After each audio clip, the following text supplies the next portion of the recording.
Jai Hind everyone. My name is Pooja Pandey, Assistant Professor in the MCA Department of Ajay Kumar Garg Engineering College.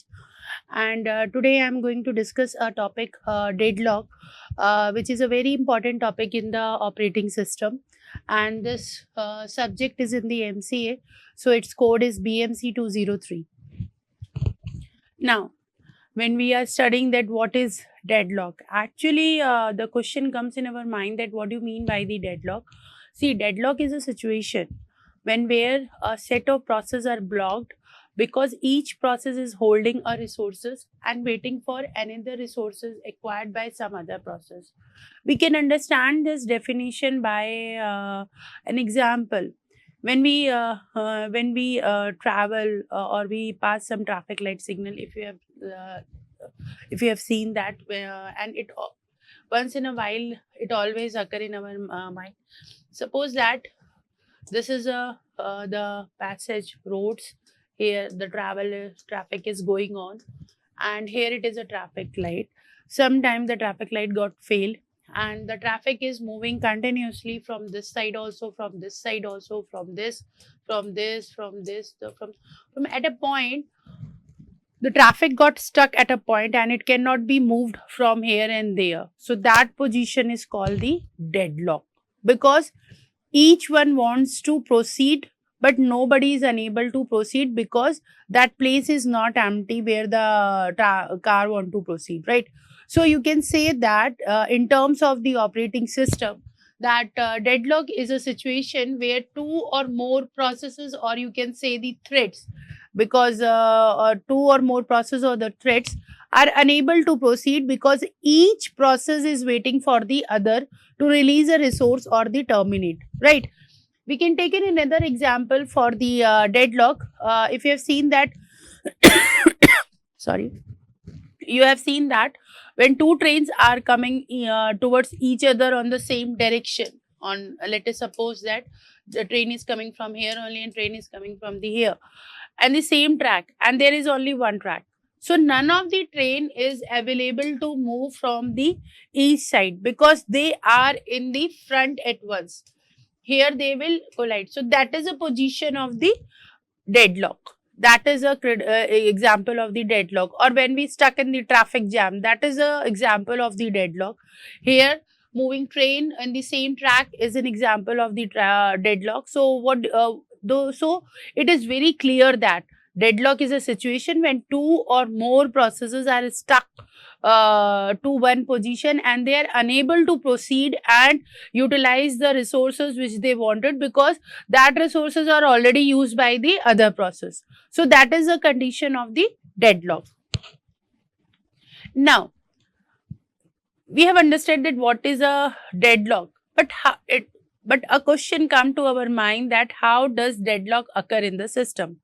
So before that, we have to understand that in the operating system, when a process, how the process uses the resources, it follows the three steps. First one is it requests a resource, then it uses that resources, and after uses, it releases the resource. So whenever the one process release the process, as soon as the process is released, this resource is used by the other process. Suppose that P1 has requested a resources, it has used that resources, and after usage it has released that resources. So once the resources has been released, now it can be utilized by the process P2. So if the condition is going like this, then there is a no condition of the deadlock. As in the earlier PPT, we have understand that what do you mean by the deadlock? It is a situation when two or more processes are requesting for the same resources, right? So now here the resources has been released by the one process. After the resources has been released, that resources is used by the second process. But if both the processes P1 and P2 is using or want the same resources, then it cannot be possible. So that is a condition of the deadlock. So we can understand this by this example, that what is how a situation occur in the, or how deadlock occur in the operating system, right? Suppose that there are two processes, right, and we have got the two resources. Okay, now resource 1 is assigned to the process 1. Okay, and the process 1 is waiting for the, now resource 1 is assigned for the process 1, and this process 1 has already taken the process resource 1. Now that process is again, without releasing the resource 1, this same process, this process is waiting for the another resources. Okay, now here, now this resource 2, suppose that resource 1 is assigned to the process 1 and resource 2 is assigned for the process 2. Now whenever the process 1 is already taking the resource 1, and now that process is waiting for the resource 2, and process 2, resource 2 is assigned to the process 2 and it is waiting for the resource 1, right? So now if you see that in this diagram, that process 1 don't want to release the resource 1, without releasing the resource 1, process 1 has process 1 want to resource 2, and without releasing the resource 2, process 2 wants the resource 1. So if they are not releasing the resources, any of the releases, and wanted the other resources also, so the process who is waiting for the other resources have to wait for until a time that this previous process should release the resources. So that's why it is a condition of the deadlock. And if we don't want to the condition of the deadlock, then what we have to do? After using the resources 1, the process 1 has to release the resource 1. Then only the resources 2 should be assigned. And after the process 2 has used the resource 2, it should release the resource 2 so that process 1 can utilize the resources 2. But they are not doing. So that is how the deadlock occur in the operating system. Now, there are 4 conditions. There are some conditions which are necessary for the deadlock to occur, and they are known as, normally technical terms, we called it as a Kaufman conditions. The deadlock condition or the necessary 4 conditions are known as a Kaufman conditions, right? Now, a deadlock can arise. We have to keep in mind there are 4 conditions, and deadlock always arise if the following 4 conditions occur simultaneously. If one of the condition is not fulfilled, then deadlock cannot be occurred. So we have to keep in mind, if these 4 conditions are occurring simultaneously, then only the deadlock is occurring, right? So the first one is your mutual exclusion. It means that 2 or more resources are non-shareable, right? For this, we can understand that when we are using the printer, now printer can be used only by one process at a time. Now if process P1 is using the printer, no other process, say P2, can use it, and it until P1 releases, right? So it means that 2 or more resources are non-shareable. This condition is satisfied, right? Now hold and wait. A process is holding at least one resources and waiting for the other resources. Where we see this example, we see when the P1, when the one process is holding the printer and waiting for the scanner. Okay, now for example, the P1 is holding the you can say the printer, and it is holding the scanner, right? Now P2 is holding the scanner and it is waiting for the printer, you say. Now if you see that both are holding the resources and both are waiting for the other resources, so that is a condition of the deadlock. So they have to hold and wait, right? So process is holding at least one resources and waiting for the other resources. That will occur, your deadlock will be occur, right? Now if you see that there is a 4th condition, that is a no preemption. It means that resources cannot be forcibly taken from a process holding them. The process must voluntarily release the resources after completing its task. Clear? For example, again I am taking, if let us suppose that process P1 is holding the printer, right? And the system cannot forcibly take it and give it to P2, right? The system itself cannot forcibly say that, okay, you are not going to use it, now process P2 is using. Once the P1 has started using the printer, until its work has been finished, the system has to give the permission to that process only, right? Now, if you see that, then now P2, the process, second process, should wait until the P1 has finished the printing and to release the printer. So, in the no preemption condition, you have to keep in mind that resources cannot be forcibly taken from the process. The process should voluntarily release the resources after completing its task. If it is not happening, then there will be the condition of the deadlock. Now, circular wait. This is the fourth condition, a circular wait. A set of processes waiting for each other in the circular wait form. In this example, if you clearly see, very clearly if you see, this is a process V1, it is using the resources R2, then P2, it is using the resources R3, P3, it is resourcing the R4, and R4 is using the resources P4, right? If you see that, they all are waiting for the another resources in the circular form. Until and unless if one process is not releasing or one process is not releasing the resources, other processes cannot be used. And this is in the form of your, if you say, this is in the form of your circular wait example. So what are the necessary condition of the deadlock? First one is your mutual exclusion. Second is your hold and wait. Third is your no preemption, and fourth is your circular wait. And they should, for the deadlock condition, they should all fall in the simultaneously. If one of the condition is not satisfied, it means that deadlock has not occurred. Now, this is a thing that we are studying, that deadlock. Okay. Now, what is deadlock? What are the necessary condition of the deadlock? Once the deadlock has been happened, now there should be some clauses that it should be prevented, right? We should know that how the deadlock should be prevented. We should know how we can avoid. But the time is not so, I cannot take so much time for here.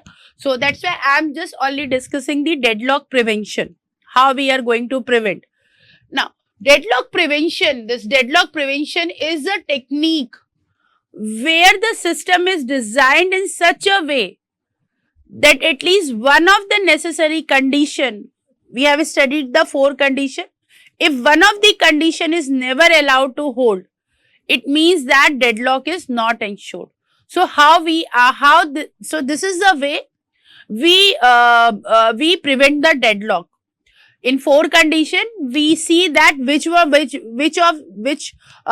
the condition is not satisfied. If not satisfied, if any one of the condition is not satisfied, it means that deadlock has been prevented. To prevent the mutual exclusion, the idea, what is the idea? What is a mutual exclusion? If you see in the previous slide, mutual exclusion means that it means that 2 or more resources are the shareable. And what will be the our idea for sharing the for making the deadlock prevention? What we will simply do, make the resources shareable. For example, in the read-only file for the multiple process, we can access the same at the same time, right? And but that cannot be possible, practically possible for the printer and the scanner. They cannot be shared. Why? Because one process, if I have given the print command, then the other person should have to wait until and unless my print command has been completed. And it is not shared. It cannot be, you cannot say that it is shareable. It is always non-shareable, right? So what we are doing here, if we are just preventing the mutual exclusion, by possibly we are making that resources should be shareable. Now, in most condition, we have to keep in mind that I have mentioned also that this conditions cannot be removed. Why? Because there are many resources which are non-shareable, and it is not possible. Like in this case, the printer and the scanner, if we are using simultaneously, we cannot make it shareable. They are non-shareable. At a time, only one thing can be used. So, in some condition, this condition cannot be removed, right? Now, second is prevent the hold and wait. Okay. What is the idea? The idea is that process should request all the resources it need at once, proceed only if all the available, and if not available, the process release all its hold and wait. For example, how we can take, if the P1 is requesting both the printer and the scanner together, if they are available both at a time, then only the process should proceed. Otherwise, it should not proceed, right?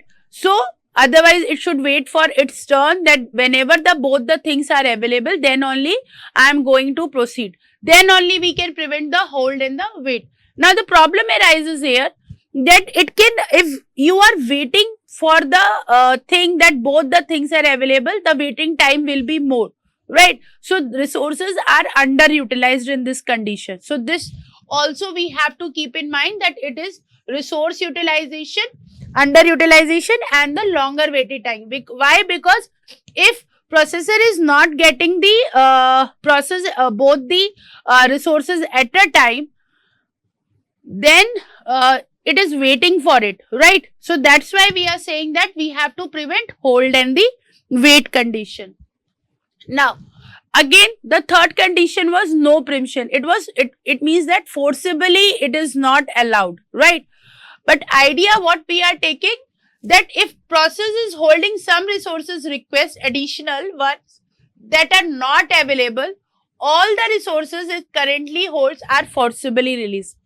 In that previous, in the necessary condition of the deadlock, we were using that forcibly it should be allowed, right? It should not be forcibly released.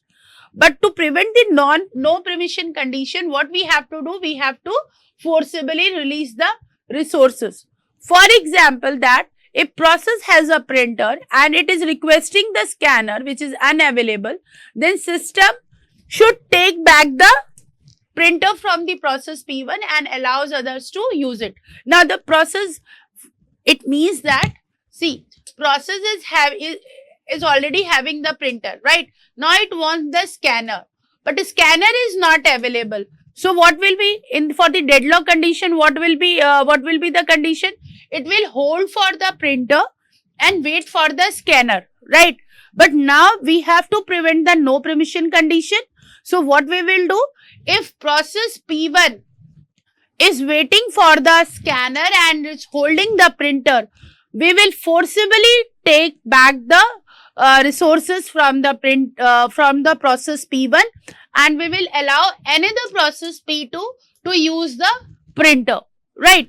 So this is, you can say, but it is not suitable for the non-premissible, but so this can be happened. But we have to keep in mind that problem is there, that it is not suitable for the non-permittable resources like the printer or the CD writer, because we know that when we give a request for the printer to give for the print command, whenever we give the print command, the printer starts printing our resources, or sorry, printer starts getting print completing the print task, and it is not getting stopped until and unless all the print command has been completely successfully done, right? So it is not possible. We cannot stop the printer in between. No, I don't want now to print the command, right? It is not possible. So there is something. So it is not suitable for. We can keep in mind it is not possible for the printer or the CD writer. Once they are started, they will end whenever the job has been completed. So for preventing the deadlock, we can keep in mind that no permission condition should be prevented. Right now, we have to prevent the circular wait also. That is, what is the idea? If you remember that all were waiting in the circular form, right? All the process were waiting for the other resources which were going towards the another process. So for this, what we are going to say? We are going to impose a total ordering numbering on all the resources, right? And process can request the resources only in predefined increasing order. For example, we have given the scanner 1, printer 2 and disk 3. Now if a process holds printer 2, right, it can request for the disk. Now it cannot request for the scanner, right? And if printer is requesting for the disk, then it can request for the scanner, not for the printer. It is in the increasing order. So if you say that in all the 4 conditions, that how do we prevent the deadlock, for deadlock prevention, we normally go for the circular wait. And this is the ideal method, or you can say the practical way to prevent the deadlock in a very suitable manner. Okay, so we have to keep in mind while studying the deadlock that what do you mean by the deadlock, right? What do you mean by, if you say what do you mean by deadlock, what are the 4 necessary conditions for the deadlock? And when we are preventing the deadlock, we have to prevent all the 4 conditions one by. If one of the condition is not fulfilled, then deadlock is not happening. For happening the deadlock, all the 4 conditions should be completed. What are the 4 conditions? The first one is your mutual exclusion.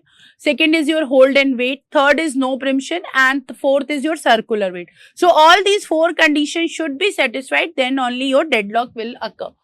Now, there is a very important point in deadlock when we use. These are the terminology I have taken, and everyone should know what do you mean by this terminology. The first one is your starvation.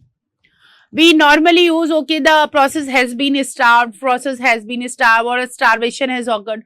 But what do you mean by this starvation? Actually, starvation means that when high priority process keep on executing, okay, we always give the priority on priority basis. When scheduling is done, we give the process, we give the priority to the you say the higher priority process, right? And for that, the lower priority process have to be wait. But how much time they have to wait, it is not defined. So that the process, low priority process, has been blocked for the indefinite time. Now, when we are doing a very high, you can say, when we do the very critical work, the study stream of you can say high priority process, it can prevent the low priority process from ever getting the CPU. So this low priority process is not getting time, or sometime they never get the time to access the CPU. So that is it means that our low priority process has been starved. Right. So that is what is the meaning of the starvation. So what is the starvation? Starvation is actually, it is a problem. It is not a good thing. It is a problem that occur when high priority. You have to keep in mind that when high priority process occupy the CPU for the long duration, and the process which having the lower priority are waiting for their turn, and sometimes they don't get. So that it means that process are starving for the CPU. So that is the meaning of the starvation. Now, what are the causes of this starvation? Already we have discussed that the causes of the starvation is the priority scheduling. Because of that, the lower priority processes are never allowed to run. Now, second one is your resource utilization. We always utilize the resources to the on the priority basis. So we give lesser priority to the lower priority. So that's why our process is starved, right? How to avoid this starvation? Because the starvation is not a good thing for the system. So we have to avoid. We can avoid it by edging technique, in which we gradually increase the priority of the waiting process. A process waiting too long, we give priority to that process and access, eventually get the high priority, and it can access the resources. Second method is your round robin scheduling, in which we allocate the resources for the fixed cyclic order. Okay.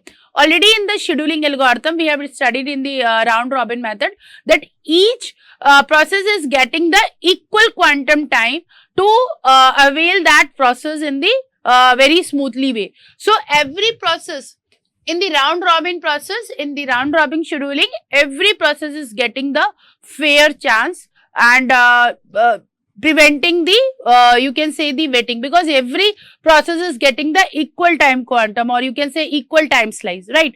So you can say that starvation occur when a process wait endlessly for the resources, and it can be prevented upon by using the first one is your edging, and second is your round robin scheduling, right? Now, again a terminology comes in our mind, the second most important terminology, and in the technical interviews, or sometime in the DBMS also, or whenever you participate in the any competitive exam, they always ask you, what do you mean by the starvation, what is live lock? So here is another point that is more important for this, that what is live lock? See, live lock occur when two or more processes continually repeat the same interaction in response to change in the other process without doing any other process, right?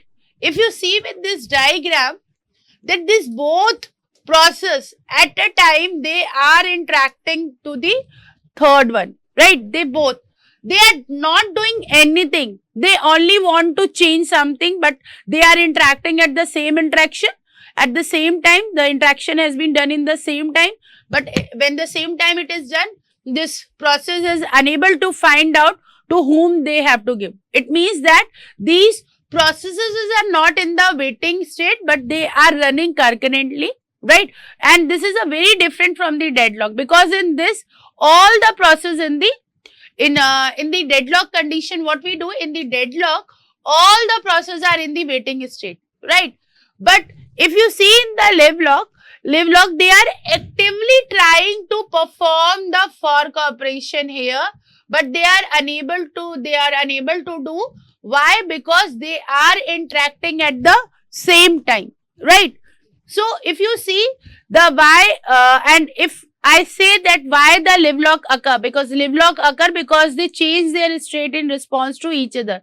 But actually in the currently, they don't make any actual progress, while unlike a deadlock, while they are stuck for the waiting. Now, if you imagine a computer system where only 100 spots are available for the running programs, okay, call the process. Now, assume that the 10 programs are running, and each one wants to create the 12 little helper program, or you can say the sub programs. Here what happens? Each program is successfully create the 9 sub process. At this program, 10 program plus 10 into 9 is equals to 100 process total. So the system is full. Now, when each program tries to create the 10th sub process, the space has not been left. So that is a condition of the live lock. Means that they are trying, but they are unable to fulfill or unable to interact to the other processes, right? So problem comes that each program think that maybe I will wait for a little while, try again later, right? But they are trying at the same time when the system is full. So none of them are successful to interact with the other process. So this is a condition of the live lock. You can say that they are trying, the program is trying to interact, but they are interacting at the same time. They are waiting at the two processes, or you can say two programs are waiting at the same time to interact with the process. Their waiting time is equal, their interaction time is same. So nothing is happening, they are just stuck. So this is a condition of the live lock. So system isn't stuck, it is still running, but they are trying to do the things. And but actually you can say that 10, let us suppose that 10 students are coming, or you can say 50 students are coming at the door or at an invitation, and simply saying that after you, and after you they are not entering in the class. They are saying, okay, you go, then I will enter, you go, then I will enter. It means that none of them are entering, but they are trying, but never they are going through the door. So you can say that the live lock is condition has been happened, right? So live lock is very much tricky if you say, because system looks busy, but it is not achieving anything useful. Just like that, I have taken an example that if 50 students or 5 students are coming to the class, and they are saying they wanted to enter in the class, but after you, okay, you first enter, then I will go, first you enter, then I will, and none of them are entering in the class. So what is that? System is busy, but none of them, so nothing is happening in the class, right? So this is a condition of the live log. It means that system look busy, but it is not achieving anything useful. Now, for the competitive exams, we should know that what do you mean by the deadlock, what is the difference, starvation and the live log. And you should also know that what is the difference between the deadlock, starvation and the live log, because if you see, there is a slight difference between these three. So for the definition, if you see in the definition, deadlock, it means that two or more processes waiting each other to release resources, creating a standstill. But in this starvation, we are giving up the priority to the higher priority process, and we are not giving lower priority is not unable to use the resources, right? But in the live log, the two or more processes are continuously changing in their state. They wanted to use, but they are interacting the process at the same time, right? What are the causes? Causes are, for the deadlock, it is a poor management and coordination between the process. For the starvation, long running process, right? Monopolizing the resources, lack of proper resources.